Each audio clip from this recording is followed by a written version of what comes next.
Vamos a revisar un poco los conceptos de la unidad número 3.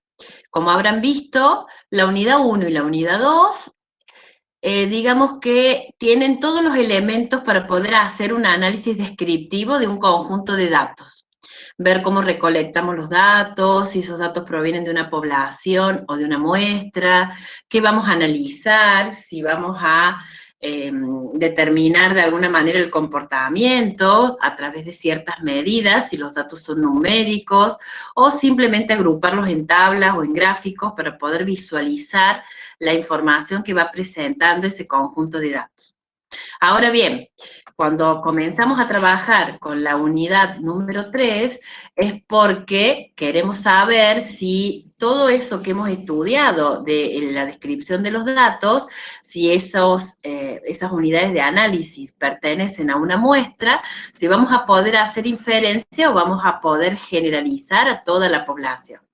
¿Sí? Entonces, una vez que podemos describir un conjunto de datos, si estamos dentro de una muestra aleatoria que nos permite calcular una serie de estadísticos, estos estadísticos nos van a permitir generalizar conclusiones sobre la población de donde proviene esa muestra, pero esto va a ser posible siempre y cuando podamos utilizar lo que son las probabilidades. Es decir, la teoría de probabilidad es la que me va a permitir hacer esa inferencia o esa generalización. Y vamos a comenzar a partir de esta unidad número 3 a trabajar con otros conceptos que tienen que ver con estas probabilidades, ¿sí? Con probabilidades asociadas a variables que vamos a ver que se llaman variables aleatorias. Si esas variables aleatorias tienen determinado comportamiento, vamos a ver que hay modelos especiales de probabilidad y que serán aplicados luego en la última unidad cuando hablemos de las distribuciones en el muestreo. Es decir, que de la unidad 3 a las 6, todo lo que vamos a realizar tiene que ver con esto de las probabilidades. ¿Sí? Entonces, vamos a ver algunos conceptos, otros vamos a utilizar algunas herramientas matemáticas que ustedes pueden haber visto en matemáticas anteriores para ayudarnos a la comprensión o al cálculo de cuestiones que tienen que ver con la probabilidad. Y lo primero que tendríamos que distinguir es que hay dos tipos de experimentos. Cuéntenme ustedes a qué le llamamos experimentos determinísticos y a qué le llamamos experimentos aleatorios o fenómenos aleatorios. ¿Cuál es la diferencia entre unos y otros? ¿Qué me cuentan?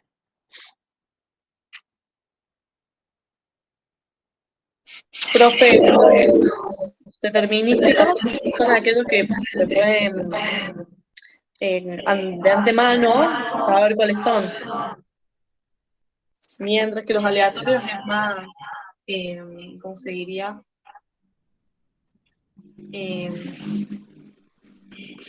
No saber de antemano. Claro, Saber sería de, lo contrario. Claro, no se sabe el saber de resultado. antemano, no saber de antemano, pero qué cosas, no los experimentos en sí, sino los resultados que podemos encontrar. Entonces, un experimento, un fenómeno es determinístico cuando yo sé el resultado que voy a obtener luego de realizarlo. ¿Sí? Entonces puede ser, por ejemplo, que yo tire un vaso de vidrio desde una determinada altura y donde voy a tener ya con cierta determinación un poco la certeza de que se va a romper, porque es de vidrio y porque estoy a determinada altura. Muchos de estos experimentos de la física son determinísticos, porque yo sé que siguiendo leyes físicas, qué resultados voy a encontrar. ¿Sí? Aplicado a nuestra ciencia, uno podría decir, si yo coloco dinero a plazo fijo, a tanto tiempo, con tal tasa, ¿cuál es el dinero que voy a obtener? O sea, yo sé de antemano, dadas las condiciones del fenómeno del experimento, cuáles van a ser los resultados de eso. Aleatorio es cuando no tengo esa certeza, sino que depende, ¿sí? Si es un dado como el que está dibujado ahí, yo voy a tener la posibilidad de tirarlo y no sé exactamente el valor o el número o la cara del dado, ¿sí? Que tengo 6 posibilidades.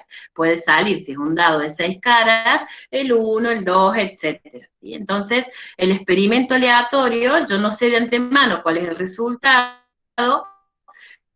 ¿sí?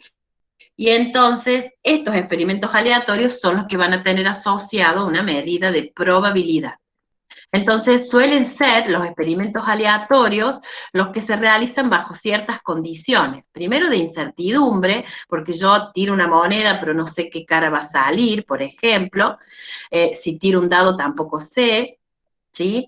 Si bien no puedo saber el resultado en particular que va a salir, sí puedo saber el conjunto de resultados posibles. ¿Sí? En el dado sé que puede salir un 1, un 2, un 3, un 4, un 5, un 6. Si tiro una moneda, puede salir cara o puede salir lo que está detrás de la cara, que es cruz o seca, como le llamemos. También, si yo tengo la posibilidad de realizar el experimento muchas veces, voy a encontrar, ¿sí?, la cantidad de veces que se va obteniendo cada cara, si fuese tirar una moneda o tirar un dado, me va a dar o se va a ir aproximando a un valor fijo, y si yo pudiera tirar la moneda 1000 veces, 10.000 veces, 100.000 veces, voy a encontrar que la mitad de las veces aproximadamente va a salir cara y la mitad de las veces aproximadamente, las restantes, va a aparecer cruz o va a aparecer seca, ¿sí? Esto hace que los experimentos aleatorios tengan lo que se conoce como regularidad estadística. Si lo repito muchas veces, voy a encontrar una determinada cantidad de veces en que sale una de esas caras, ¿sí? En el caso del dado será más o menos de las 6 caras que tengo, voy a tener que un sexto de las veces aparece el 1, otro sexto de las veces va a aparecer el 2, y así sucesivamente. Si yo tirara el dado y anotara, salió ahora un 1, luego lo tiro, sale el 2, luego lo tiro, sale el 3. Obviamente que uno no lo hace a eso prácticamente, pero sí lo podría simular con una computadora y podría confirmar esta regularidad estadística que tiene, que es una característica de los fenómenos o de los experimentos aleatorios, ¿sí? Es importante por ahí tener en claro algunos conceptos de la teoría de conjuntos, ¿sí? Que ustedes lo tienen en el material o lo pueden tomar de cualquier libro, de internet, de donde sea, los conceptos básicos de la teoría de conjuntos.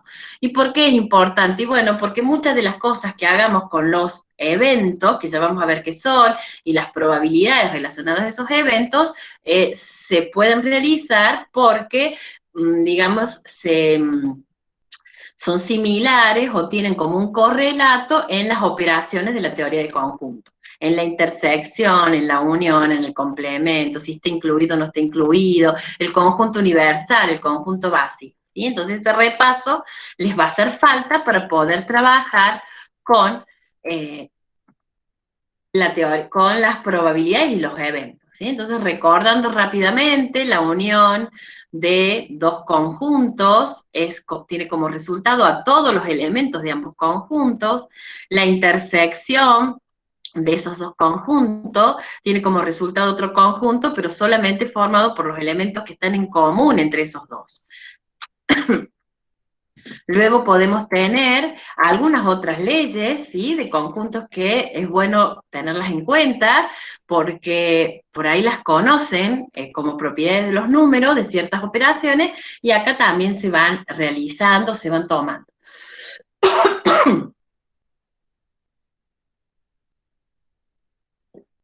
Una de esas leyes, la de la idempotencia, es similar a decir que cada número es igual a sí mismo. Por ejemplo, el 2 es igual a 2, el 8 es igual a 8. Bueno, acá todo conjunto, unión a sí mismo, es el mismo conjunto.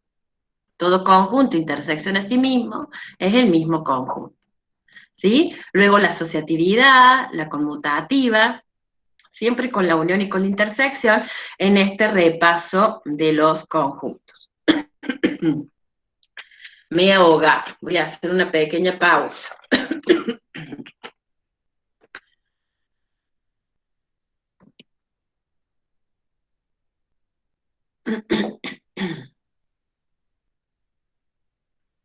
Bien, también repasar lo que es el complemento de un conjunto, ¿sí? Dado un conjunto A, su complemento, que lo puedo simbolizar con una apóstrofe o una A con una barrita arriba, Quiere decir que son todos los elementos que no pertenecen a ese conjunto A, justamente lo que lo complementa.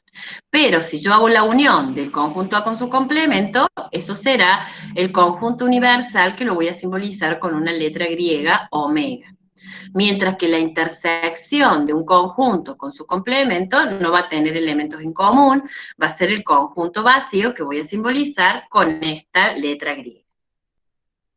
Y entonces, el complemento también nos va a ser útil para poder encontrar probabilidades y también, por último, lo que son las leyes de De Morgan, que todas estas propiedades ustedes en algún momento las han visto, seguramente en Introducción a la Matemática, en el cursillo, tal vez algo en Matemática 1, y entonces es importante tenerlas en cuenta. Miren la característica de estas leyes de De Morgan.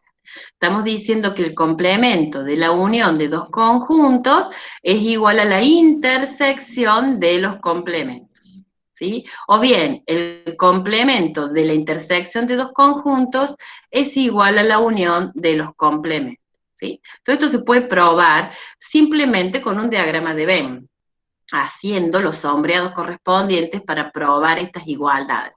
También tienen sus demostraciones matemáticas, pero nosotros solamente vamos a repasar estos resultados sin demostraciones en este repaso del álgebra. Manejando estos conceptos nos va a ser fácil poder empezar con lo que es propiamente de las probabilidades. Les pregunto a ustedes, ¿qué sería un espacio muestral? A ver, díganme un ejemplo en donde ustedes puedan encontrar lo que se conoce en probabilidad como el espacio muestral, que en la teoría de conjuntos sería un conjunto universal. A ver, ¿qué ejemplo me da?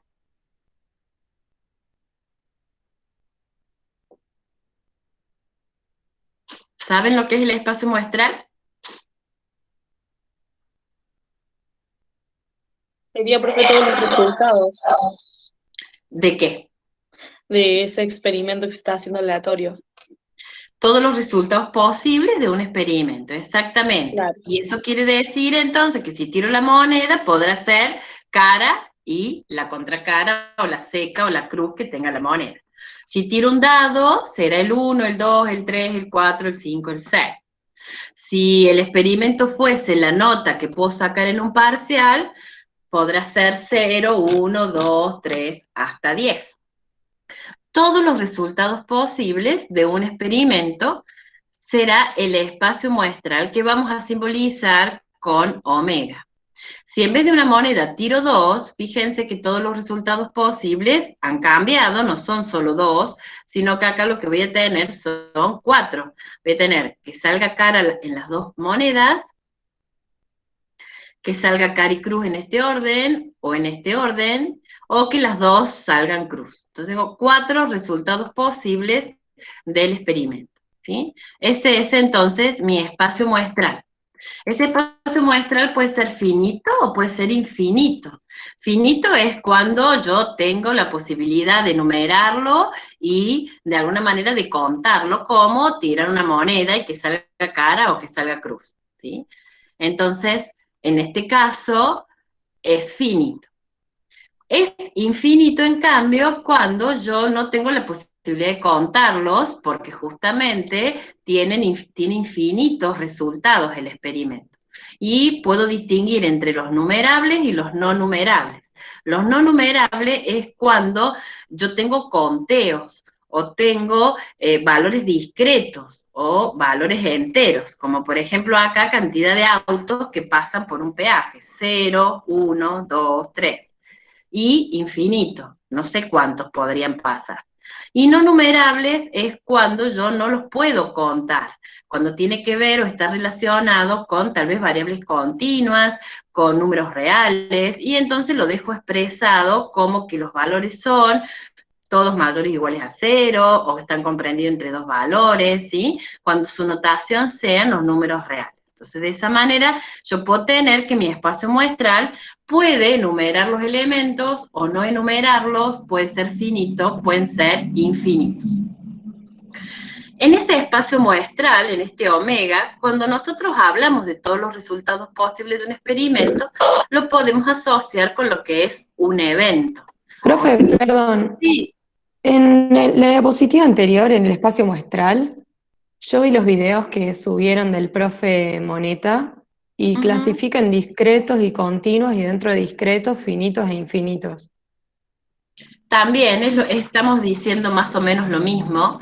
eh, Discretos y continuos son estos que tenemos acá. Pero también yo puedo tener, en este caso de finitos, puedo tener de alguna manera algo discreto cuando son pocos valores. Por ejemplo, el lanzamiento de un dado estaría dentro de finitos. Puede tomar los valores 1, 2, 3, 4, 5, 6, ese sería discreto. Nunca podríamos tener finitos, digamos, cuando son no numerables o cuando son los números reales, porque entre dos números reales hay infinitos valores. No importa la clasificación en cuanto a discreto continuo, siempre y cuando podamos distinguir de alguna manera esto, que se puedan contar o que no se puedan contar. ¿Sí? Es de alguna manera otra clasificación, pero es lo mismo, no estamos contradiciéndola. ¿Está? ¿Se Sí, entendió? gracias. Bien.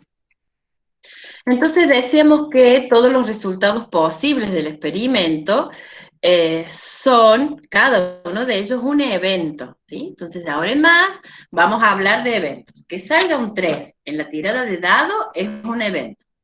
Que salga cara es un evento. Que un estudiante se saque un 5 en el primer parcial es un evento, ¿sí? Es un evento, suceso, cada uno de esos resultados. Ahora bien, puedo también distinguir entre eventos simples y eventos compuestos. Un evento es simple si está compuesto solo por un solo elemento. El 3, el 5, la cara. Ese sería un evento simple. Pero yo podría reunir un conjunto de estos eventos simples, para lo cual ya no hablo más de eventos simples, sino digo que el evento es compuesto. Por ejemplo, tirar el dado y sacar una cara que sea par. ¿Sí? O hacer el primer parcial y sacar una nota que sea 4 o más, que implica probar. Entonces, esos son eventos compuestos porque de alguna manera combinan dos o más resultados posibles de nuestro experimento aleatorio. Como casos particulares de estos eventos, tenemos el evento imposible y el evento cierto. Se le llama imposible porque no puede suceder y se representa con el conjunto vacío, como por ejemplo tirar el dado y sacar una cara igual a 7, cuando el dado solo tiene 6 caras del 1 al 6. ¿Sí? Un evento imposible sería hacer el parcial y sacar una nota igual a 15 si la calificación va de 0 a 10. Entonces, uno diría, bueno, pero no vamos a considerar esa situación si el experimento no contempla ese resultado posible, pero es un evento que, como tal, vamos a ver que va a tener una probabilidad igual a 0, porque no puede suceder, pero es un evento igualmente para definir o clasificar. Y el evento cierto o el evento seguro, como se le suele llamar, no es otra cosa que un evento compuesto también, pero que involucra a todos los resultados del espacio muestral. Entonces, se va a asemejar en la teoría de conjuntos al conjunto universal, aquel conjunto formado por todos los elementos que estamos haciendo referencia. Entonces, el evento cierto será las notas del 0 al 10 para el fenómeno o el experimento de hacer el primer parcial, será la cara y la cruz para tirar una moneda, y serán los números del 1 al 6 en el caso de tirar un dado. ¿Sí? Ese será el evento cierto. Vamos a identificar este tipo de eventos en este lanzamiento de dos monedas. Entonces, dijimos que el espacio muestral era que las dos monedas sean cara o las dos monedas sean cruz, o bien cara y cruz en diferente orden, y estos son los 4 resultados posibles. Entonces, un evento simple sería uno solo de estos, por ejemplo, que salgan las dos caras. Un evento compuesto sería, por ejemplo, 2 o más de estos 4 que están acá. Podría ser que aparezca una cara, entonces tengo esta posibilidad y esta otra posibilidad. ¿Sí? Entonces es un evento compuesto. El evento imposible sería que no salga cara, tampoco que salga cruz. Es imposible porque alguna de las dos tiene que salir y entonces es un evento imposible. Y el evento cierto o el evento seguro sería que salga o cara o cruz. Entonces, o cara en cualquiera de estos tres, o cruz en cualquiera de estos tres. Por lo tanto, todos cumplirían con el evento que hemos representado acá en el último renglón, y ese será, en este caso, el omega o el espacio muestral. Y así, cada uno de los experimentos que definamos pueden tener eventos simples, eventos compuestos, eventos imposibles, eventos ciertos. Esto es importante porque me va a permitir caracterizar otro elemento más. Ya retomo la otra diapositiva. Otro tercer elemento dentro de estas teorías de las probabilidades. Primero, definimos el espacio muestral. Segundo, definimos los eventos. Ahora vamos a definir lo que se conoce como la familia de eventos. La familia de eventos es otro conjunto que se suele simbolizar con esta especie de F, donde esta familia de eventos no es otra cosa que un conjunto que incluye todos los eventos simples del espacio muestral, más todos los eventos compuestos que se puedan formar con esos eventos simples. O sea, todos los eventos habidos y por haber que puedan estar relacionados al experimento que estamos considerando. Por lo tanto, también formará parte el evento imposible y también formará parte el evento cierto o seguro, ¿sí? Entonces, en el caso de lanzar una moneda, yo podría tener como familia de eventos, podría tener cada uno de estos elementos, ¿sí? C y X, podría tener el evento compuesto de formar con los dos elementos un evento, que en este caso coincide con el espacio muestral por la sencillez del experimento, que tiene dos resultados posibles nada más, y el conjunto vacío, ¿sí? Y este sería la familia de eventos para este experimento de lanzar una moneda, ¿sí? Entonces, 2 a la S, siendo S la cantidad, digamos, de resultados posibles de omega, me va a dar la cantidad de elementos que va a tener la familia de eventos. 2 elevado al cuadrado, en este caso me va a dar 4. Y si tuviese muchos más elementos acá, el número de elementos que se suele denominar o denotar con este numeral de la familia de eventos será mucho más grande, ¿sí? Más allá de determinar o no la cantidad de eventos, imaginemos por un momento que el experimento sea lanzar un dado. Si yo lanzo un dado, mi omega está formado por 1, 2, 3, 4, 5 y 6. Mi familia de eventos estaría formado por el conjunto vacío, por el 1, por el 2, por el 3, por el 4, por el 5, por el 6, y luego todos los eventos compuestos que podría formar combinando esos 6 elementos de a 2, o sea, el 1 con el 2, el 1 con el 3, el 1 con el 4, etcétera, etcétera, luego de a 3, 1, 2, 3, y todas las ternas que pueda haber, luego de a 4, de a 5, de a 6, hasta que el último elemento podrá ser el omega formado por 1, 2, 3, 4, 5 y 6. ¿Sí? Muchísimos elementos podría tener la familia de eventos, ¿sí? Entonces, no es otra cosa que otro conjunto que comprende todos los eventos simples y posibles del experimento aleatorio que estamos considerando, ¿sí? Bueno, hay algunas propiedades de las familias de eventos que son simplemente enunciativas, que eso está en el material, donde nos va a decir todos los conjuntos pertenecen a la familia de eventos, si un evento pertenece a su complemento también, si dos eventos pertenecen la unión también, ¿sí? Si dos eventos pertenecen la intercepción también. Y esto es lo que está un poco dicho acá como propiedades de una familia de eventos. Esto que está técnicamente, digamos, escrito acá a través de estas operaciones, es lo mismo que hemos definido acá cuando decimos que está formado no solo por los eventos simples, sino por todos los compuestos que se pueden formar con esos eventos simples. Y los compuestos está dado por la unión, por la intersección, por los complementos, etcétera, que uno podría considerar en cada experimento aleatorio que se esté considerando. ¿Sí? Bueno, lo que había quedado un poquito acá pendiente es un concepto que vamos a retomar más adelante, y es de dos eventos, otra característica, porque hemos definido evento simple, evento compuesto. Bueno, existe también el evento cierto y el evento seguro, evento imposible.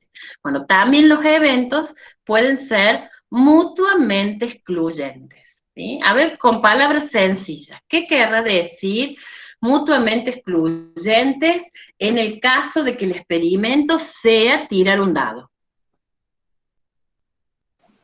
Y que si sale 6, no puede salir 5. ¿O no? Digamos, en la cara de arriba, si tiras un dado, si sale 6, no, o sea, en la cara de arriba. No puede salir el 5. Bueno, puede ser. En ese caso, entonces lo vamos a redondear un poco diciendo, si un evento simple en la tirada del dado es el 5 y otro evento simple en la tirada del dado es un 6, ¿sí?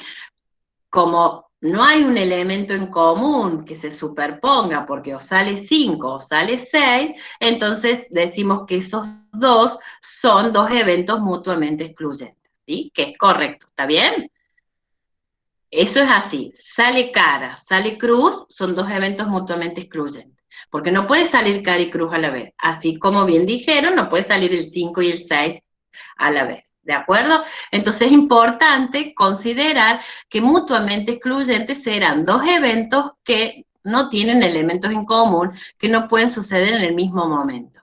Eso se puede simbolizar como que la intersección entre esos dos eventos es igual al conjunto vacío, ¿sí? No hay elementos en común.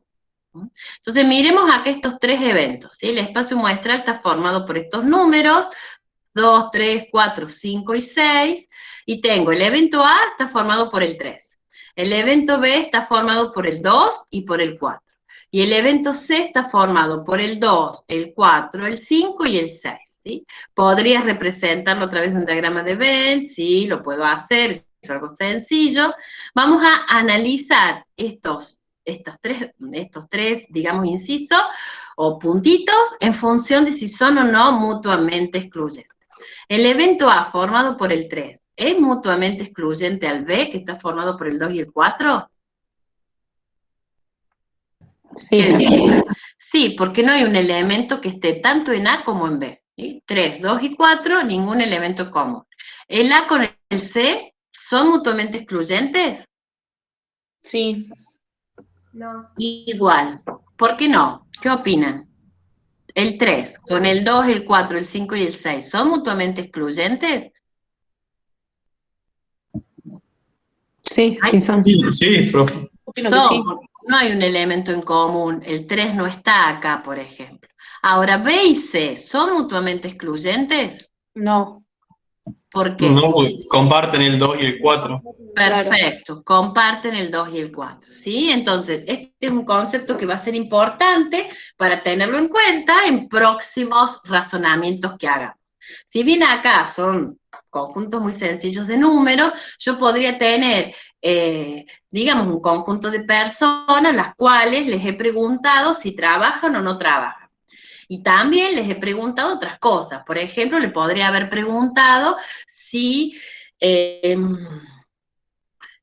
digamos, el área de estudio que tuvieron en su carrera de grado. Vamos a suponer que sean profesionales o sean estudiantes de una carrera universitaria. Entonces, trabajan y no trabajan, seguramente los individuos ahí van a ser mutuamente excluyentes, porque así estamos preguntando. Si trabaja, no, entonces no puede que no trabajar al mismo tiempo, ¿sí?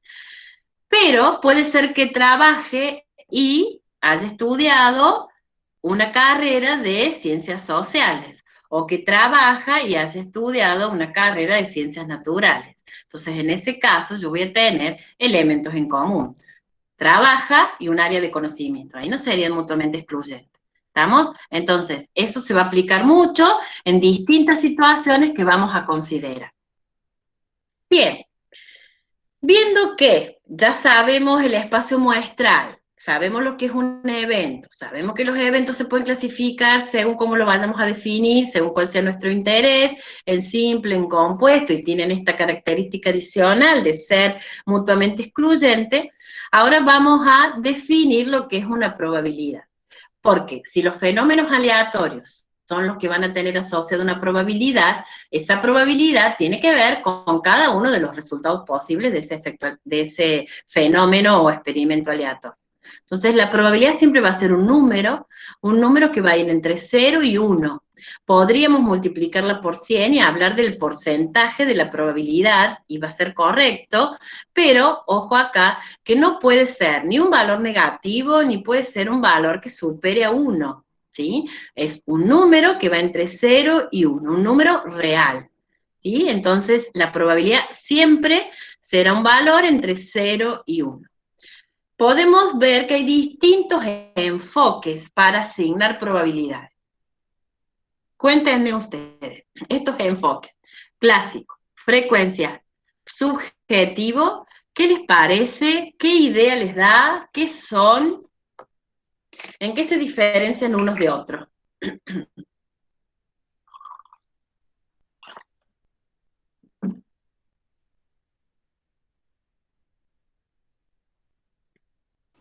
El enfoque clásico era como o sea, era la misma probabilidad para todas las...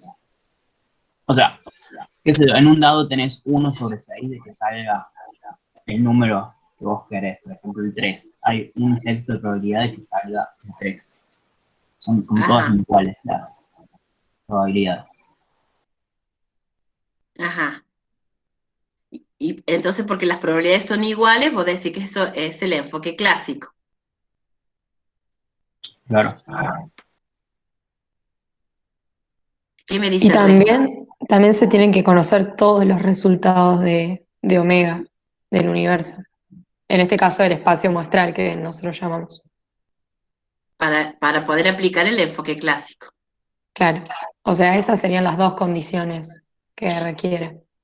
Y entonces, ¿cuál sería el enfoque frecuencial? ¿En Cuando qué no se se cumplen diferencia? esas dos condiciones, ahí usamos el enfoque frecuencial. Cuando el elemento también se repite tantas cantidades de veces. Ujú. ¿Y el subjetivo entonces? Es como que falta información, o sea, cuando no se cumple ninguno de los dos anteriores y es como el más incompleto en información. Ajá. Y estás estimando, ¿no? El subjetivo estima.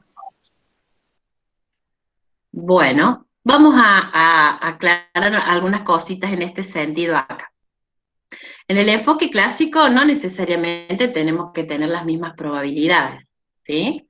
Porque podría que no sea exactamente la misma probabilidad, ¿sí? Y me puedo imaginar un experimento en el que tengo, qué sé yo, un mazo de cartas y la probabilidad de que salga, no sé, espada será igual a que salga una carta de copa o de oro o de basto. Pero la probabilidad de que salga tal vez un 5 de determinado palo o de cualquiera de estos palos, como se le dice, o de tipos, podría ser diferente. Entonces, la principal característica del enfoque clásico es que uno al experimento lo conoce sin necesidad de hacerlo. Porque uno ya sabe que el dado tiene esas 6 caras, si es un dado de 6 caras y un dado regular. La moneda, aunque no la tire, uno ya sabe que es una moneda con 2 caras diferentes y una moneda regular, ¿sí? Cuando hablamos de regular, quiere decir de que tengo diferentes, o sea, no tengo nada, no es una moneda cargada que yo todas las veces que la tire va a salir la misma cara, ¿sí? O que tenga de los dos lados la misma cara, por lo tanto no la puedo distinguir porque siempre va a salir lo mismo. Eso me refiero con que sea regular, digamos. Tengo la misma posibilidad de que salga una, que salga la otra, que salga un número o que salga el otro. Entonces el enfoque clásico tiene que ver con que yo no necesito realizar el experimento porque conozco sus características. Ya vamos a ver cómo le vamos a asignar la probabilidad. Entonces a través de este enfoque clásico yo puedo luego decir que la probabilidad de que salga un 3 será un sexto, que la probabilidad de que salga cara será un medio, que la probabilidad de que salga unas de espada será 1 sobre la cantidad de cartas que tenga el mazo, etcétera, ¿sí?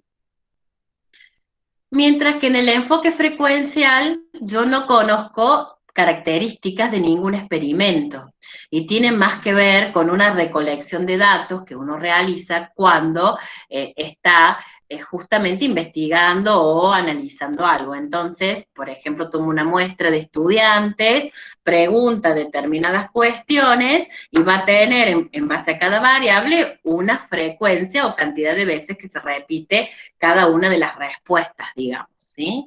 Entonces ya vamos a ver cómo le asigno la probabilidad, pero al tener frecuencias, porque he tenido que realizarlo al experimento para recolectar los datos, yo voy a tener que echar mano a esa frecuencia para poder asignarles o asignar la probabilidad. ¿Sí? El subjetivo en realidad no es porque no se cumplan, porque son dos cosas distintas. En uno es un experimento que yo conozco y por lo tanto puedo decir hasta intuitivamente cómo podría asignarle probabilidad a cada evento, en el clásico. En el frecuencial no conozco el experimento, pero recolecto datos, obtengo información de cuántos trabajan, cuántos no, cuántas mujeres, cuántos varones, cuántos estudian tal cosa, cuántos tienen tal promedio, tal otro.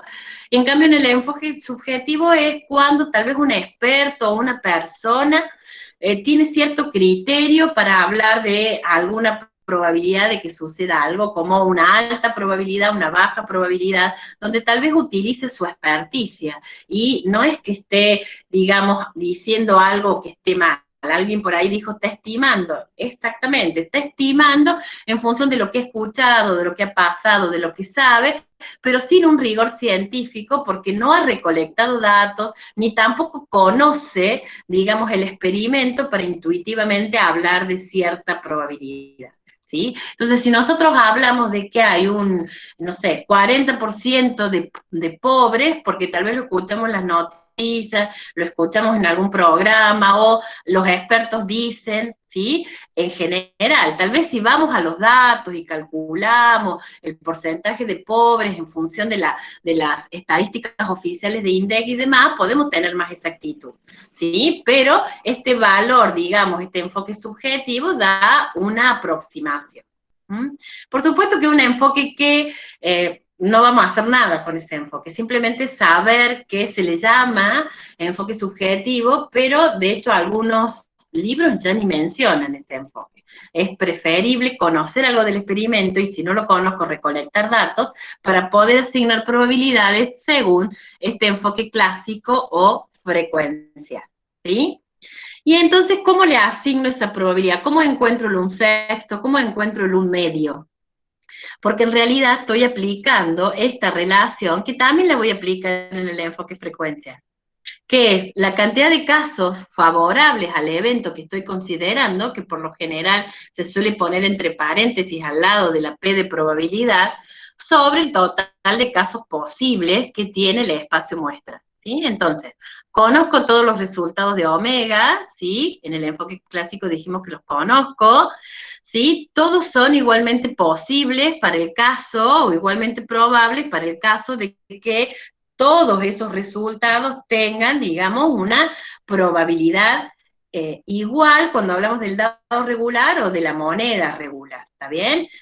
Tienen como la misma probabilidad de salir, pero yo puedo en el mismo experimento ir buscando distintas cosas y a eso me refiero con que podría tener probabilidades un poco diferentes, tal vez entre sí igualmente probables, como sacar una copa, una espada, un oro, un basto en un mazo de cartas, ¿sí?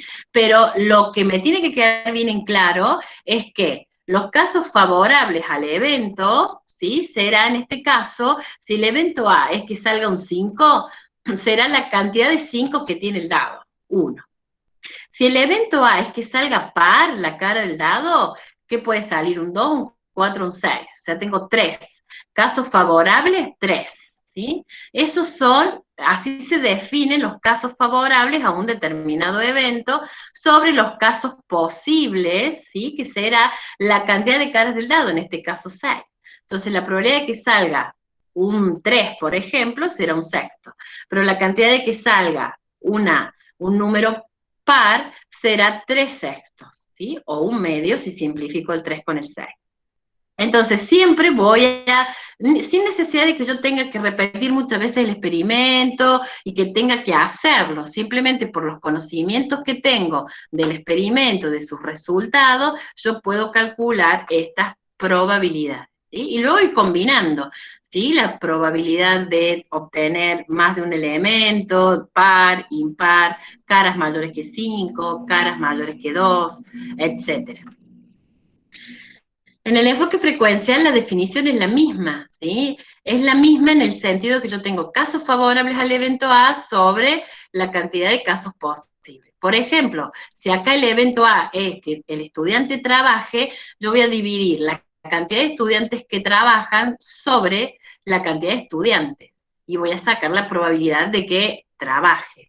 ¿Por qué está expresada así esta definición? Y porque si yo este experimento lo realizara un número grande de veces, podría encontrar, y por eso está el límite para n muy grande que tiende a infinito, del cociente entre m y n, o sea, la cantidad de veces que se ha presentado el evento A o casos favorables a A sobre la cantidad de veces que se hizo el experimento, en este caso, cantidad de individuos seleccionados en una muestra, cantidad de estudiantes o lo que fuera. ¿Sí? Entonces yo podré tener todos los datos recopilados, los podré tener en una tabla y en función de esa tabla voy a poder también, dividiendo los casos favorables contra los casos posibles, voy a definir también cuál es la probabilidad de un evento. ¿Sí? ¿Más o menos se entiende la diferencia?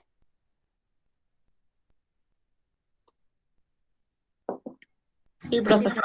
Por ejemplo, acá yo tengo dos posibilidades para, en este caso, 100 piezas. Puede ser defectuosa o puede ser no defectuosa esa pieza. Entonces, esta es una tabla de frecuencias.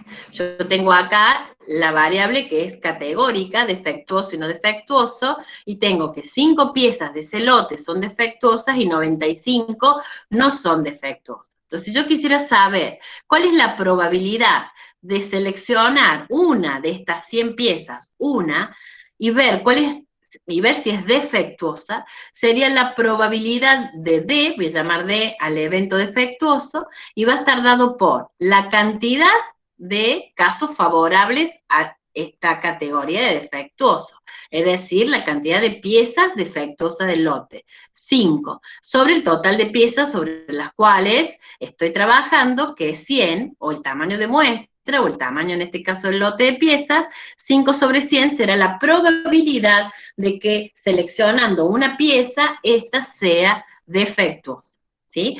Fíjense que la probabilidad de que una pieza en este lote sea defectuosa es bastante pequeña respecto a la probabilidad de que no sea defectuosa, que tendré que hacer 95 dividido 100. ¿Sí? Entonces, con la tabla de frecuencia yo hago la misma, tal vez mismo cociente de casos favorables sobre casos posibles. El tema es que acá fue necesario analizar el lote, detectar, ¿sí? En la muestra qué pasó, y yo ya con esto tengo un indicio de cuál es la probabilidad de que en lotes de 100 piezas con estas características, cuál es la probabilidad de tener defectos y la probabilidad de no tener defectos, ¿sí? Bueno, acá ya lo dijimos, que el subjetivo no tiene cálculos y que no lo vamos a considerar demasiado, simplemente podrá ser un dato que tal vez podamos utilizar en algún problema, pero nada de cómo obtenerla o cómo encontrarlo, porque repito, es un poco la opinión o lo que uno escuchó o lo que alguien con cierta experticia logró decir respecto de algo de lo que va a suceder, ¿sí? Entonces, ese es un poco el enfoque subjetivo. ¿Hasta acá cómo vamos? Bien, profe. Bien. Luego vamos a tener en este capítulo de probabilidades algunos axiomas y algunos teoremas, ¿sí? Los axiomas son aquellos que no necesitan demostración, por lo tanto le vamos a creer que es así, ¿sí? Por un lado, que la probabilidad de cualquier elemento de la familia de eventos será un número real que va de 0 a 1. Esto tiene que ver con la definición de probabilidad. Por lo tanto, el número real comprendido entre 0 y 1 será una medida de probabilidad que podrá asociarse a cualquier elemento de la familia de eventos. ¿Sí? Eso es en términos como generales, porque a partir de esta definición nosotros vamos a ver 3 axiomas, ¿sí? El primero de ellos va a referirse a que entonces la probabilidad de cualquier evento que pertenece a la familia va a ser un número entre 0 y 1. Parece repetitivo, parece más de lo mismo, pero estos axiomas luego, así tal cual, los vamos a poder aplicar en algún teorema que sí requiere demostración. Otro es que la probabilidad del espacio probabilístico, o sea, del omega, va a ser 1, porque es la probabilidad de todo el espacio muestral, ¿sí? De que salga el 1, que salga el 2, que salga el 3, que salga el 4, el 5, el 6, en la tirada de un dado. Entonces, la probabilidad de omega va a ser siempre igual a 1, ¿sí? Entonces, ese va a ser otro de los axiomas. Y el tercero tiene que ver con la unión de 2 eventos mutuamente excluyentes, ¿sí? Si yo tengo 2 eventos A y B mutuamente excluyentes, recuerden que no tenían elementos en común, tenían una intersección que era igual al conjunto vacío. Entonces, la probabilidad de A unión B será igual a la suma de las probabilidades, ¿sí? Acá para 2, pero si yo tuviera muchos, n eventos, la unión, ¿sí?, de esos eventos será igual, la probabilidad de la unión, digo, será igual a la suma de las probabilidades de cada uno de ellos. O sea, la probabilidad de A sub 1, más la probabilidad de A sub 2, más la probabilidad de A sub 3, más, etcétera, la probabilidad de A sub n. O sea, la suma de esas probabilidades, siempre y cuando sean eventos mutuamente excluyentes. ¿Esto qué quiere decir? En términos, digamos, coloquiales o en un ejemplo. La probabilidad de que suceda el evento A o sucede el evento B será igual a la probabilidad de que suceda el evento A más la probabilidad de que suceda el evento B, porque lo que estamos poniendo acá está queriendo decir que tenga una determinada característica, A, con su probabilidad, o que tenga otra determinada característica, que en este caso va a ser B, con su respectiva probabilidad, ¿sí? Entonces, cuando los eventos son mutuamente excluyentes, yo sumo las probabilidades de cada uno de ellos para encontrar la probabilidad de la unión de esos eventos, ¿sí? Esto se le suele llamar este axioma, regla especial de la adición o de la suma. Bien. Y luego, con estos axiomas, estas definiciones, digamos, que no demostramos que son así, las podemos tener en cuenta a la hora de demostrar algunos de los teoremas de probabilidad, que algunos son más, otros son menos, ¿sí? Nosotros en el material tenemos algunos de estos teoremas, cuyas demostraciones también son sencillas, de hecho, plantean alguna situación, aplican un axioma y encontramos el teorema que estamos buscando, ¿sí? Por lo tanto, de nuevo, las demostraciones que son muy fáciles o muy sencillas, no las vamos a hacer de nuevo en las clases, ustedes las tienen ahí, y en el examen final es donde hay que hacer hincapié en esas demostraciones, ¿sí? No vamos a hacer en los parciales demostraciones, pero tenemos que saber de alguna manera, por ejemplo, lo que va a decir el teorema para poder aplicarlo, por ejemplo. Y este es el primero, que la probabilidad del complemento, ¿sí?, de un evento va a ser igual a 1 menos la probabilidad de ese evento. Y esto es un poco como bastante intuitivo, ¿no? Imagínense que ustedes tienen al evento, vamos a pensarlo en conjuntos. Ustedes tienen el conjunto A y el complemento del conjunto A. Ambos constituyen el universal, el conjunto universal de todos los resultados posibles, ¿sí? Entonces, si ustedes tienen que este conjunto A ahora puede ser un evento y tiene una probabilidad, este conjunto complemento de A puede ser un evento también A' con su respectiva probabilidad. La suma de ambas probabilidades tendrá que dar la probabilidad del omega o del conjunto universal transformado en evento, que será omega, y eso va a ser 1. Entonces, simplemente despejando, vamos a ver que siempre la probabilidad de que trabaje será igual a 1 menos la probabilidad de que no trabaje. La probabilidad de que no fume será igual a 1 menos la probabilidad de que fume. ¿Por qué? Porque fumar o no fumar serían el A y el A complemento. O trabajar y no trabajar serán el A y el A complemento, ¿sí? Cuando podemos tener dos características, tener o no tener una determinada característica, o sea, dos posibilidades, dos situaciones para hablar de probabilidad, ¿sí? La segunda de estos teoremas es que la probabilidad del conjunto vacío es 0. El conjunto vacío es este evento imposible, esto que no puede pasar. Si no puede pasar, no es posible, no es probable. Entonces, la probabilidad es 0. Sin embargo, es un teorema que también uno podría aplicar de alguna manera la cuestión de los complementos, porque fíjense que definimos como axioma que la probabilidad del conjunto universal es 1, por lo tanto el conjunto vacío es complementario al universal, entonces tendrá que ser igual a 0, ¿sí? Y siempre esa probabilidad de un evento que no puede suceder va a ser igual a 0.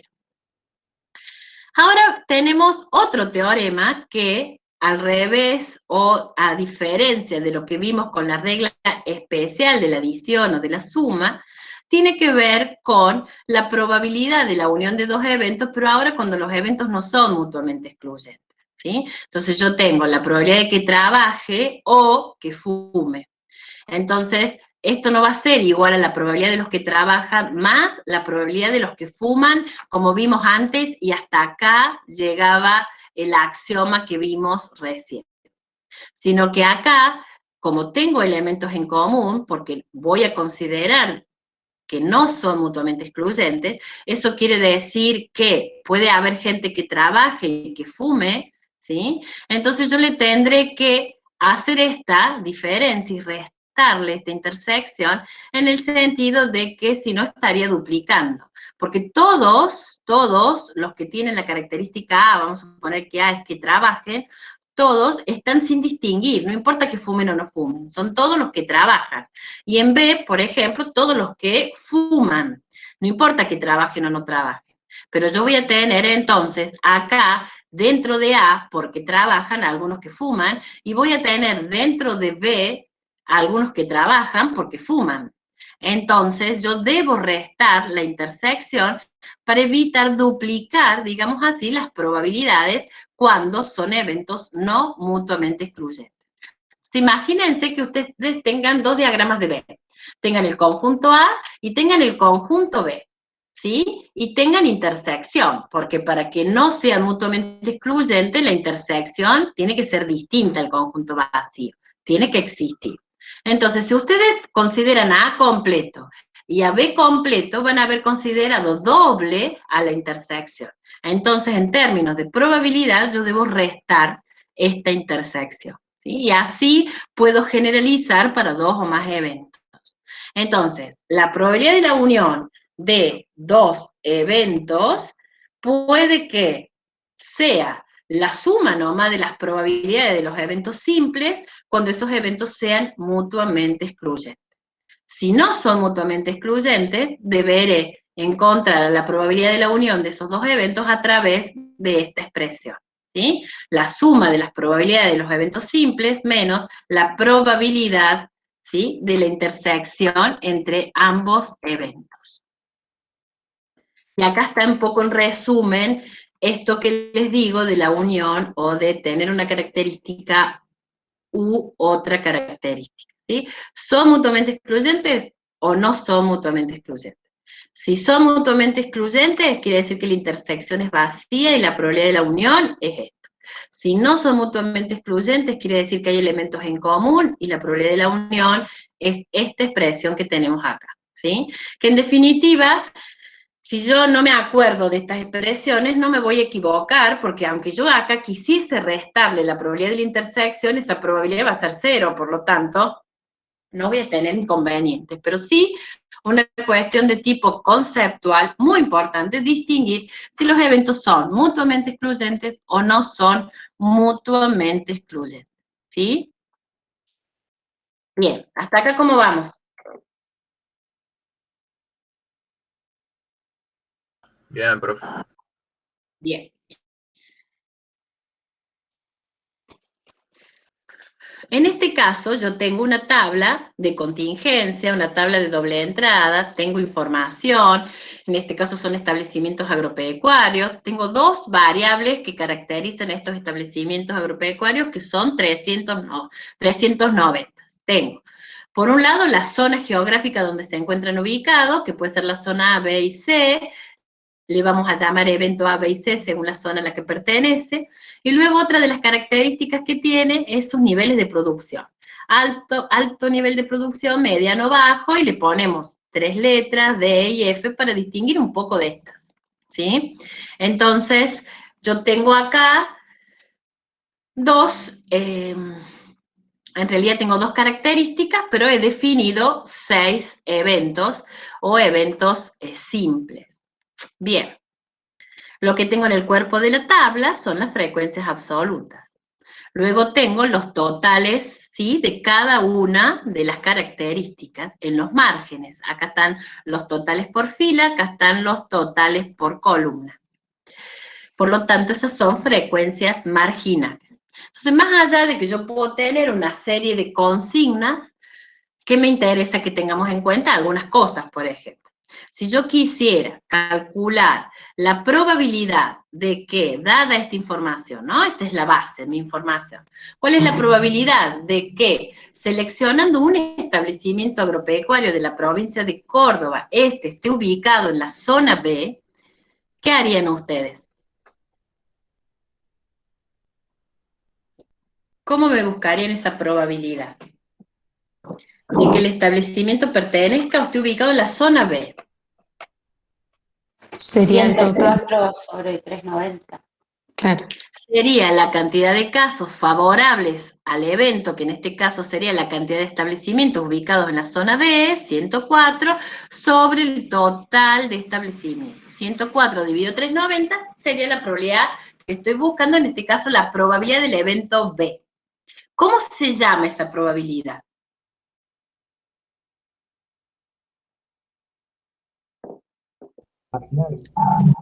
Marginal, exacto. La única información que yo necesité para poder encontrar esa probabilidad fue el total que está en este margen de esta columna, 104, respecto del total. Esta recibe el nombre de una probabilidad marginal.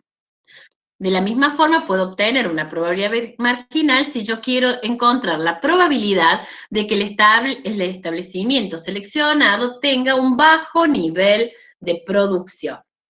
Bajo nivel de producción es F, o sea, quiero la probabilidad de F. Voy a hacer lo mismo, 106 en este caso dividido 390. ¿Están de acuerdo? Sí. Ahora, si yo quiero la probabilidad de que pertenezca a la zona A o pertenezca a la zona B,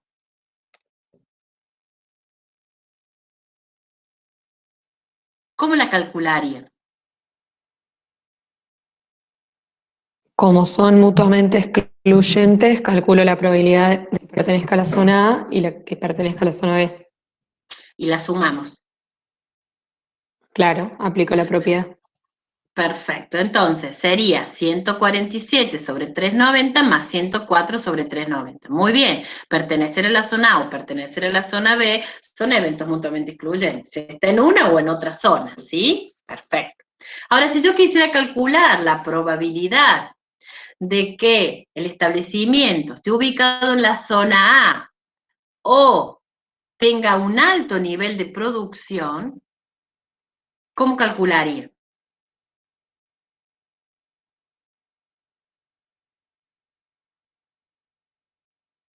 Pertenezca a la zona A o un alto nivel de producción.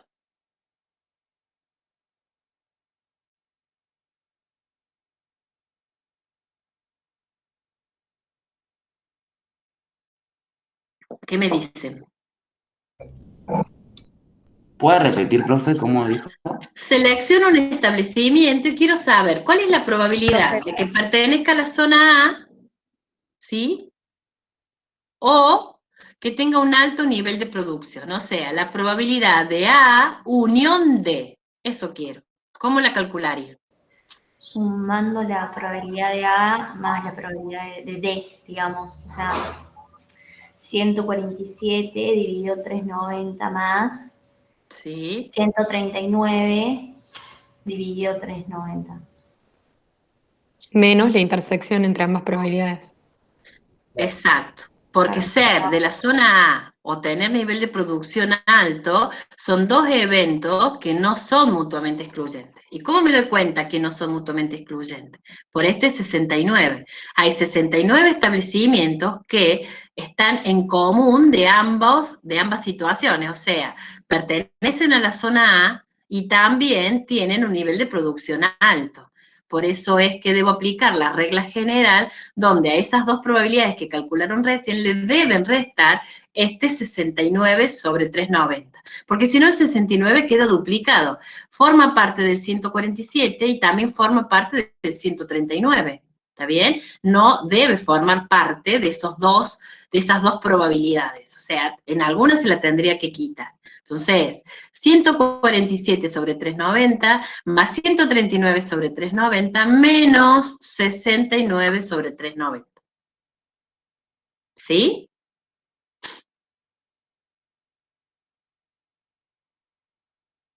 Sí, profe.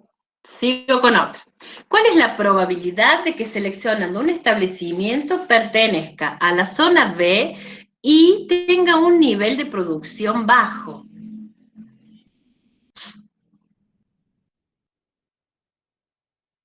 Recién usé o una cosa o tal otra, y hablábamos de uniones. Ahora estoy diciendo que el establecimiento pertenezca a la zona B y tenga un nivel de producción bajo. ¿Cómo calcularíamos esa probabilidad? ¿Sería 32 sobre 390 directamente? Directamente. 32 sobre 390. Y esta probabilidad se llama probabilidad conjunta, porque el 32, ¿sí?, está en el cuerpo de la tabla y es una frecuencia conjunta de dos características que estamos considerando. Bajo, que es la F, y B, que es la zona B. Sobre el total, 32 sobre 390 es entonces la probabilidad conjunta que estamos considerando. ¿Sí? Si yo les digo ahora, ¿cuál es la probabilidad que el establecimiento no pertenezca a la zona C?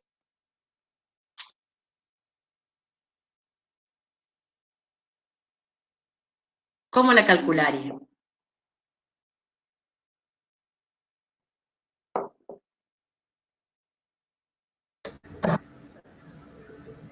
Que Y no sería pertenezca. Sí, sería 147 más 104 dividido 390, o sea, sumando la zona A y la zona B. En total. exacto. Una posibilidad es esa, 147 más 104, porque no son la zona C, sobre 390. La otra podría ser 390 menos 139, que es lo mismo que sumar estas dos, sobre 390. O sea, en el numerador yo tengo que poner los casos favorables. ¿Cuáles son los casos favorables acá? Son los establecimientos agropecuarios que no forman parte o que no están ubicados en la zona C. ¿Sí? Profe, también podría haber sido 1 menos 139 sobre 390. También. Ese 390 menos 139 que yo dije sobre 390, si distribuimos, es exactamente igual a 1 menos 139 sobre 390. Muy bien. Bien. Profe, Sí. ¿puede repetir lo que son los casos favorables, por favor? Los casos favorables son la cantidad de establecimientos que no forman parte de la zona C. Entonces, forman parte de la A y la B. Una alternativa para resolver esa consigna sería sumar 147 más 104 y dividirlo por 390. Esa es la probabilidad que no pertenezca a la zona C. Otra forma, como bien dijeron, es 1, que es la probabilidad total, digamos, menos la probabilidad de pertenecer a la zona C, 139 sobre 390. Y me va a dar lo mismo. ¿Sí? Claro, sí. Bien. Les pregunto ahora. Selecciono un establecimiento de la zona A. Yo ya sé que pertenece a la zona A. Y quiero saber cuál es la probabilidad de que tenga un nivel de producción mediano. ¿Cómo calcularían eso? ¿No es 40 dividido 147? Sí. ¿Están de acuerdo? ¿Por qué no dividimos por 390? porque no estamos hablando de las tres zonas, sino solamente de la zona A. Bien. ¿Están de acuerdo el resto?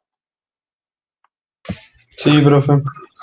La consigna decía o imponía una restricción o una condición. Decía, selecciona un establecimiento de la zona A, o sea, me olvido de las restantes zonas, solo de la A. Entonces acá el total de casos posibles ha cambiado, solamente debo considerar los establecimientos de la zona A.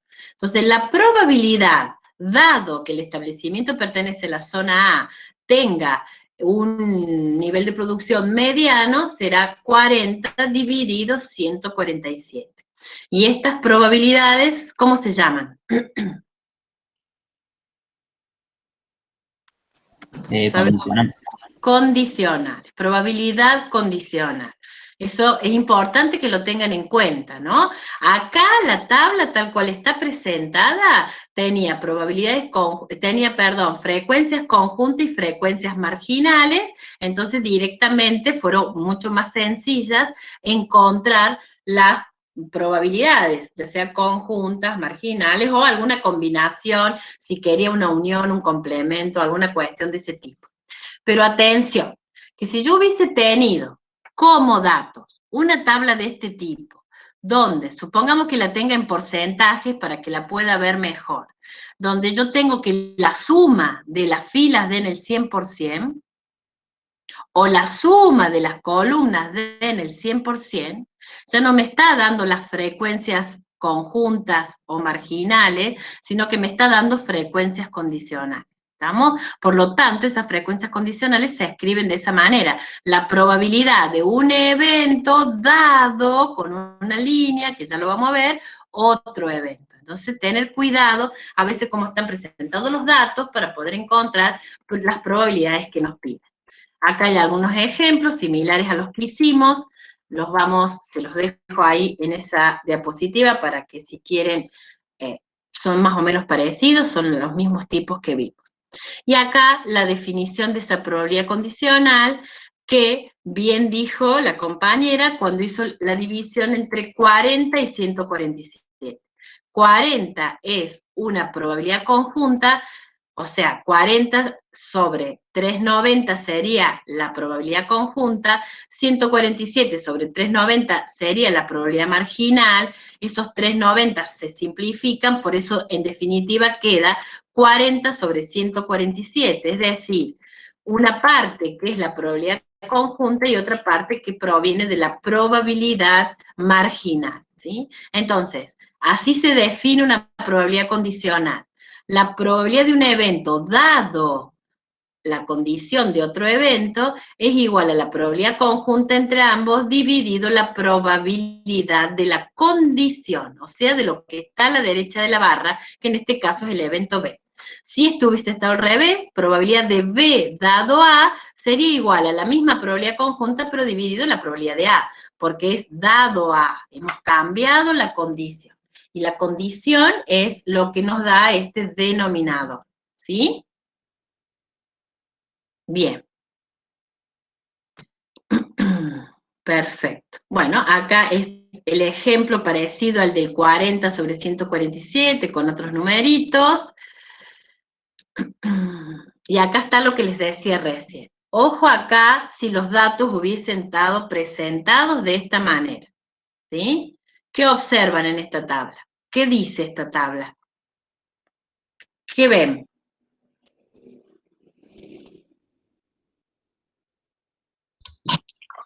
Frecuencias relativas.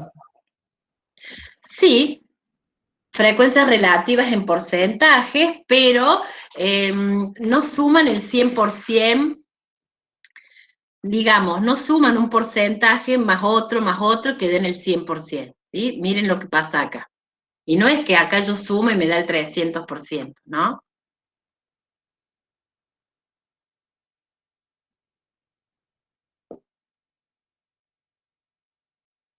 O sea, esta columna de total no la miren, hagan de cuenta que no existe. Miren este pedacito. ¿Qué observan acá?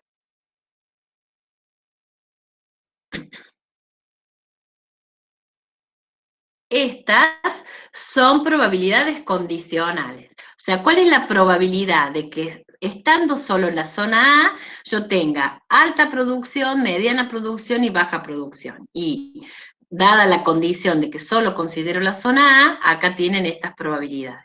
Lo mismo para la zona B, lo mismo para la zona C. Por eso que por columna yo encuentro el 100%.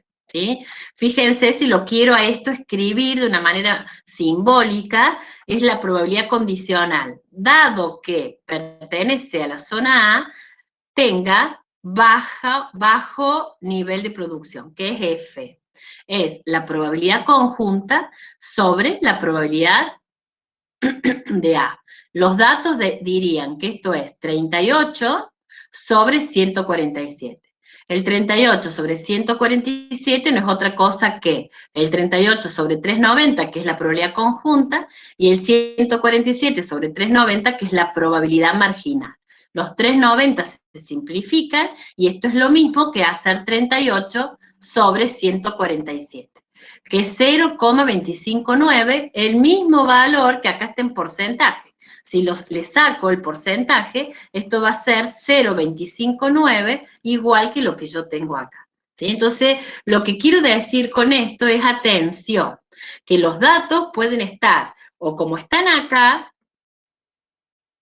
están con frecuencias absolutas, pero podrían estar frecuencias relativas al total, o bien pueden expresarse con frecuencias relativas por columnas, como están acá, o podrían haber sido frecuencias relativas en filas si estos cálculos sumaran 100 en cada una de esas filas. ¿Sí? Entonces, atención con eso, porque si la tabla está así, es porque está condicionada o por columna, como en este caso, o por fila, y ese es un dato diferente, entonces a no equivocarme, porque no es que el 0,259 es una probabilidad conjunta porque parece que está ubicada en la intersección de estas dos cosas, no, suma 100, por lo tanto es una probabilidad condicional.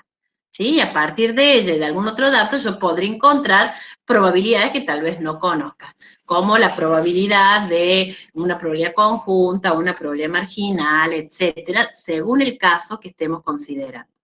¿De acuerdo? ¿Hasta acá cómo vamos?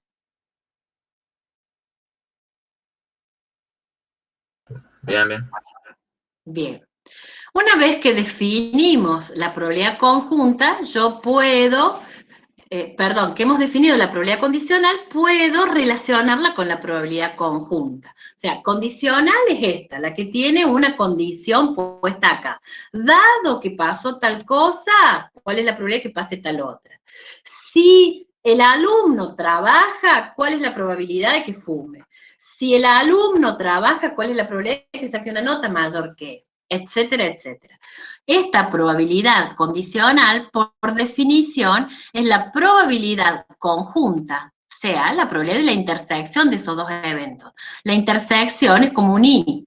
Conjunta quiere decir ver la probabilidad de que se tenga la característica A y la B ambas simultáneamente, ¿sí? Que es la definición de alguna manera de la intersección. Entonces, la probabilidad conjunta sobre la probabilidad de la condición, que es una probabilidad marginal. Esto me permite a mí despejar la probabilidad conjunta multiplicando la probabilidad condicional por la probabilidad de B. Y si cambiamos las condicionales, aplico el mismo razonamiento. Observen que si ahora la condición es A, la probabilidad condicional expresada de esta manera es igual a la probabilidad conjunta sobre la probabilidad de A. Y si despejo la probabilidad conjunta, será el producto de la probabilidad marginal y la probabilidad condicional. ¿Sí? Y observen algo. El primer miembro en esta expresión 1 es exactamente igual al primer miembro en esta expresión 2. ¿Sí? Entonces, la probabilidad conjunta que yo tengo acá podría encontrarla de dos maneras. Con esta condicional o con esta otra condicional. Según cuál sea la condición, será la probabilidad marginal que acompaña a esa probabilidad condicional.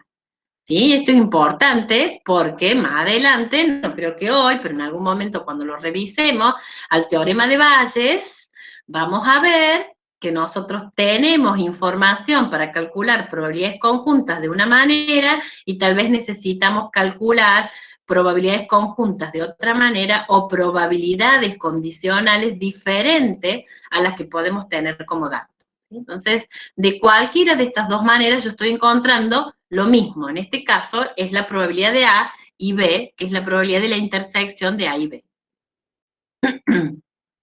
¿Sí? Esto que hemos expresado y que hemos escrito como que la probabilidad conjunta es el producto de probabilidades condicionales y probabilidades marginales, se conoce como la regla general de la multiplicación. Vieron que para la unión sumábamos probabilidades y eso daba lugar a reglas generales o particulares de la suma o de la adición. Acá en la intersección yo voy a multiplicar probabilidades. Y entonces voy a empezar a trabajar con reglas de la multiplicación. Esta es la general de la multiplicación. Bueno, este es un ejemplo que no me voy a demorar hoy porque quiero llegar un poquito a este último concepto para repasar. Vimos que los eventos podían ser mutuamente excluyentes y dijimos que esa era una característica de los eventos. Y lo mirábamos en función de su intersección, si había o no había elementos en común. Ahora vamos a ver otra característica de los eventos que la vamos a poder entender porque ya hablamos un poco de probabilidades condicionales y de probabilidades conjuntas. La independencia de eventos es otra característica que, digamos, intuitivamente sería decir que dos eventos son independientes si cuando aparece uno, el otro no tiene nada que ver con esa aparición. O sea, que el hecho de que aparezca A o suceda A no tiene que ver con el suceso de B, ¿sí? No tiene nada que ver, son independientes. Serán dependientes si hay alguna relación. Entonces, si trabajar fuese independiente de fumar, podríamos hablar de dos eventos independientes, trabaja y fuma. Ahora, si trabajar tiene alguna relación con la nota que sacan en los parciales, porque tal vez tengan un poco menos tiempo para estudiar, etcétera, podría decir entonces que trabajar con la nota que sacan en los parciales son eventos dependientes o que están relacionados, ¿sí? Si yo tiro un dado y luego tiro otro dado, son independientes. La cara que saca el primer dado y la cara que sale del segundo son independientes, no tienen nada que ver uno con el otro. Más, podría haberlos tirado juntos los dos dados y encontrar los dos valores. Lo mismo con dos monedas y demás, ¿sí? Son eventos entonces independientes porque el suceso de uno no tiene nada que ver con el suceso de otro. Cuando yo digo que tengo un lote de piezas y saco una pieza, mido algo y digo, esto está mal, tiene defecto, si yo esa pieza la vuelvo a poner en el contenedor y vuelvo a tener el mismo lote completo, si saco otro elemento y hago lo mismo, ese segundo que saque es independiente al primero, porque el lote siempre ha tenido la misma cantidad, ¿sí? Es como volver a poner la pieza, revolver el cajón, saco otra, etc. Ahora, si yo saco una pieza, le tomo la medida y digo que está mal y es defectuosa y la separo, cuando yo saco la segunda pieza, esa segunda pieza ya no es independiente a la primera, porque me han quedado menos piezas en el lote de piezas. Me ha quedado inclusive menos piezas con problemas o defectuosas, porque justamente la que acabo de separar primero era defectuosa. Si hubiera sido sana esa pieza, me cambia el total, la cantidad de defectuosos sigue existiendo. O sea que siempre la segunda extracción, cuando es separada de una primera, es dependiente de lo que sucedió antes. Y si separo la segunda y saco una tercera y así sucesivamente, en ese caso los eventos son dependientes, ¿sí? Por eso a veces uno suele decir que saca una bolilla de una bolsa y si no la repone, la va sacando como quien juega la lotería, entonces yo tengo ahí que los sucesos de seguir sacando bolillas son dependientes, porque dependen de lo que ha venido pasando primero, digamos, de las primeras instancias. Entonces, con reposición se le suele llamar a esto de volver a poner la bolilla o la pieza en el contenedor, sin reposición, cuando la saco, la separo, y el conjunto total se va reduciendo o se va achicando, dado a que estoy trabajando de esa manera. Cuando trabajo con reposición o con reemplazo, los eventos son independientes. Pero cuando trabajo sin reposición o sin reemplazo, o sea, sin volverlos a colocar, digo que esos eventos son dependientes. Entonces voy a poder definir la parte de la regla de la multiplicación, que se llama como especial, como si fuese un caso particular. Y es lo siguiente: si A y B son independientes, y esto es un poco intuitivo, más allá de que lo podemos despejar de la definición, quiere decir que la probabilidad del evento A, dado que sucedió B, es igual a la probabilidad del evento A. ¿Y por qué, si son independientes, esto es así? Y porque no tiene nada que ver A con B. Entonces, no importa que suceda B o no suceda B. La probabilidad de A es la probabilidad de A. Y lo mismo acá. La probabilidad de B siempre es la probabilidad de B. No importa que suceda A o no suceda A. Porque hemos definido previamente que son independientes, que no tienen ningún tipo de relación entre ellos. Entonces, cuando yo quiera calcular la probabilidad de la intersección, que en un par de diapositivas anteriores era esta, ¿sí? El producto de una condicional por la probabilidad de la condición, si ahora esta condicional es exactamente igual a la probabilidad de A y esta condicional es exactamente igual a la probabilidad de B, yo multiplicando de manera simple probabilidad de A por probabilidad de B, encuentro la probabilidad conjunta cuando son independientes. ¿Sí? Entonces puedo decir que dos eventos A y B son estadísticamente independientes si la probabilidad de que suceda A y de que suceda B es igual al producto de las probabilidades de cada una de ellas, de cada uno de esos eventos. No hay condicionales acá, pero no hay porque las condicionales son iguales a las probabilidades del evento principal sin tener en cuenta la condición, porque, repito, son eventos independientes. Esto también en un ejercicio uno lo puede probar o lo puede de alguna manera tratar de ver si se cumple o no se cumple. ¿Y cómo se puede hacer? Y bueno, yo puedo preguntarles a ustedes, con esta tabla primera que tenía acá, si el evento nivel de producción alto es independiente o no de la zona A, ¿sí? O que el nivel de producción es independiente de la zona, en general. En particular, puedo seleccionar un nivel de producción, el alto, y una zona en particular, la zona A, y yo quiero saber si son independientes.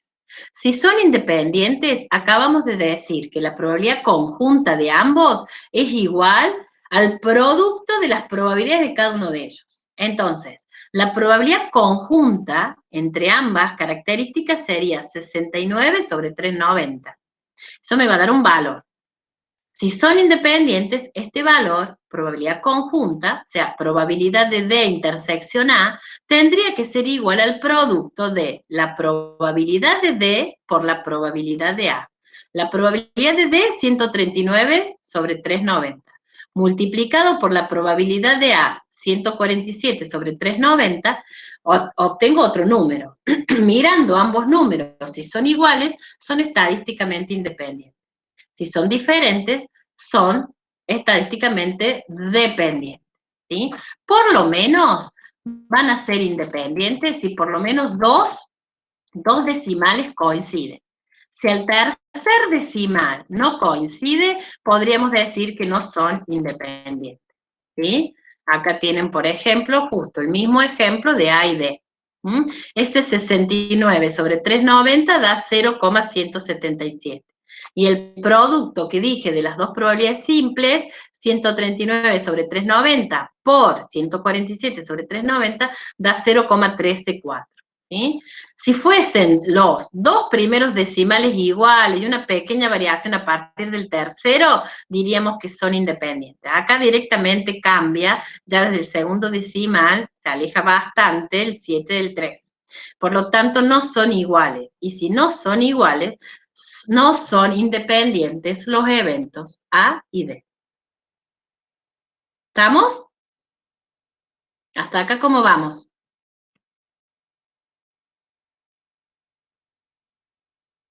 Bien, profe. Bien. Profe, pero ¿Sí? ¿se puede concluir con que son dependientes? No escucho.